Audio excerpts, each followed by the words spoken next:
Thanks for tuning in and welcome back to the shop. Does your Fuso have a slow battery drain? Do you want to get rid of that? Well, other than installing a float charger, which you may recall from this video here, I'm going to show you a second way to stop your battery from discharging when you're not using your truck.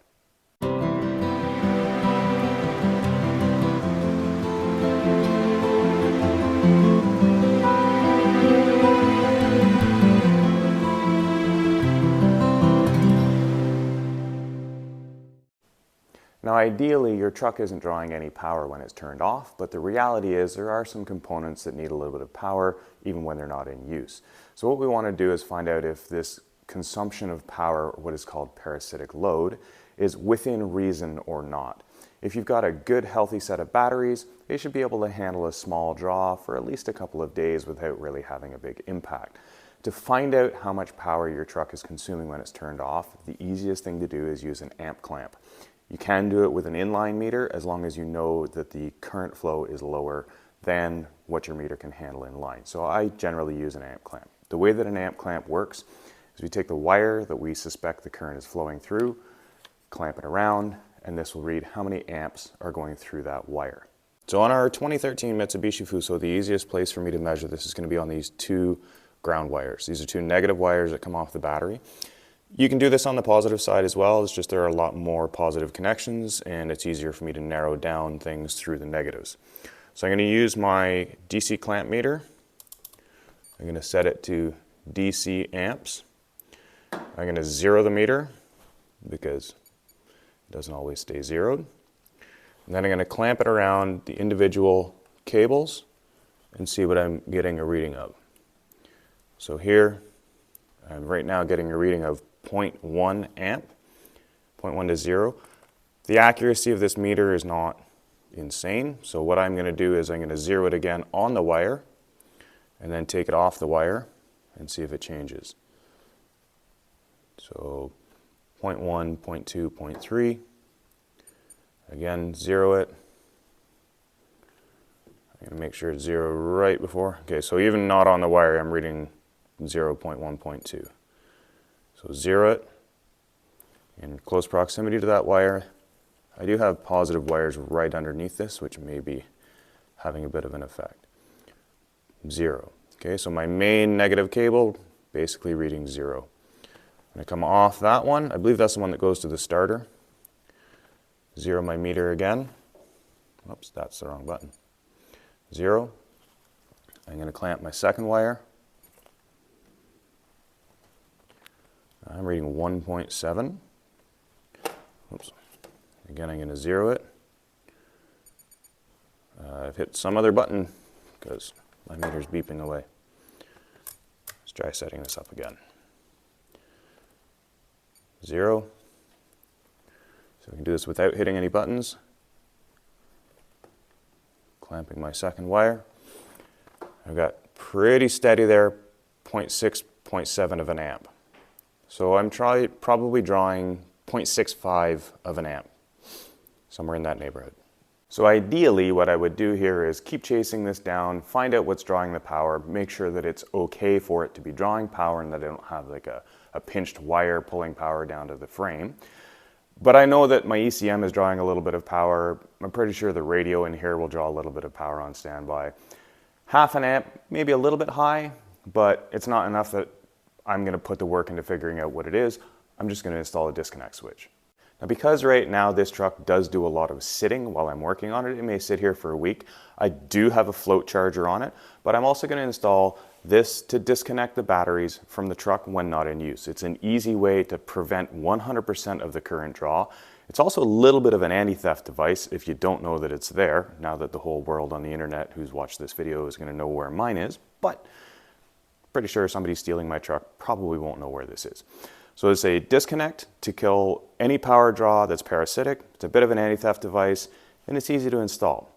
This is a Blue Sea battery switch, really high quality marine stuff. It is rated for I believe it's 300 amps continuous, 500 amps for 5 minutes, and 900 amps for 30 seconds. For mounting the switch, I don't want to drill into the frame of the truck. So what I'm going to do is make a spacer block that I can attach to the truck frame using the existing holes, and then I can mount the switch to the spacer block. To start with, I've made a little cardboard template, and this simply matches the shape of the frame where the two levels of frame overlap. From this template, I'm going to use a piece of starboard or puckboard.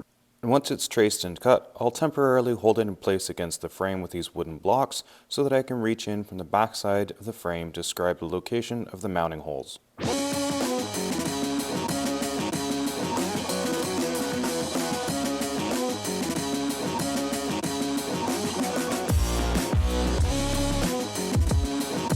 With the mounting holes marked, I'll do the same for the 4 mounting holes for the switch itself.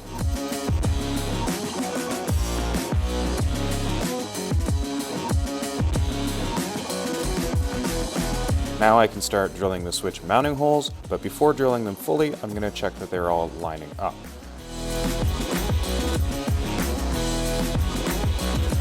And it looks like I'll need to tweak that one.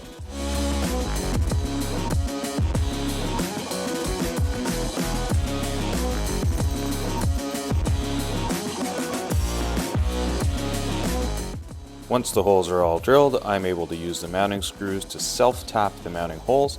This puckboard is pretty good at taking a thread from a small screw without using a tap.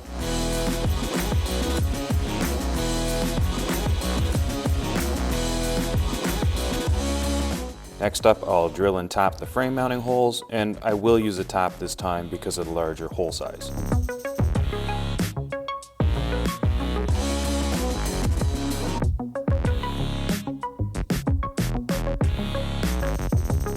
Lastly, before final assembly, I'm going to do a dry fit with no wiring, just to make sure there's no final adjustments that are needed.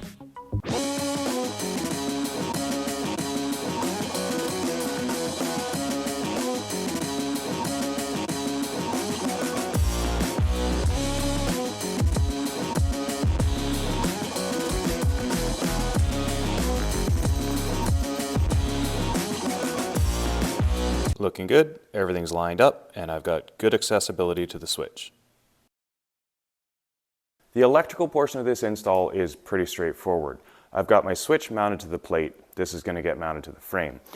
On this switch, I'm going to use 2 of the terminals. One for a new wire that I've made to run from the switch to the batteries. And then the wires that were previously connected to the batteries are going to connect to the switch. So this switch is just in series with everything that was originally on the truck. Installation on the back of the switch is going to be fairly straightforward. You're going to remove the cover. Using a 9/16 wrench, connect your feed wire from your battery to either post 1 or 2, doesn't matter at this point. The output wire post is going to be where the wires go to your truck. Remember, you always want to wire brush any electrical connections before reassembling them. Dirty connections cause nothing but headaches and heat.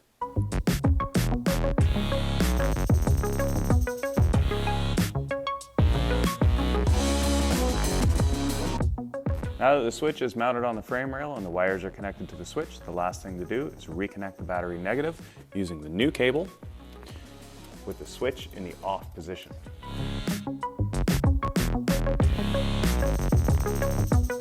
And of course, none of this would be worth anything if it didn't work when we were finished, so we should probably test it. Right now the switch is in the off position. I should get nothing when I put the key in the ignition. And I get nothing. So let's try it with the switch in the on position. Switch is in the on position. We have power. Other than a little bit of securing for the wiring to make sure that it can't move around, that's really all there is to this installation. I hope you enjoyed this video, and if you did, please consider giving us a thumbs up. Throw a comment down below if you've got a question, and I'll do my best to answer it. If you haven't already, consider subscribing. There's lots more videos like this to come. If you think this video will help someone, please feel free to share it around. And as always, don't forget to come back next time because there's lots more. Thanks for watching, and we'll see you then.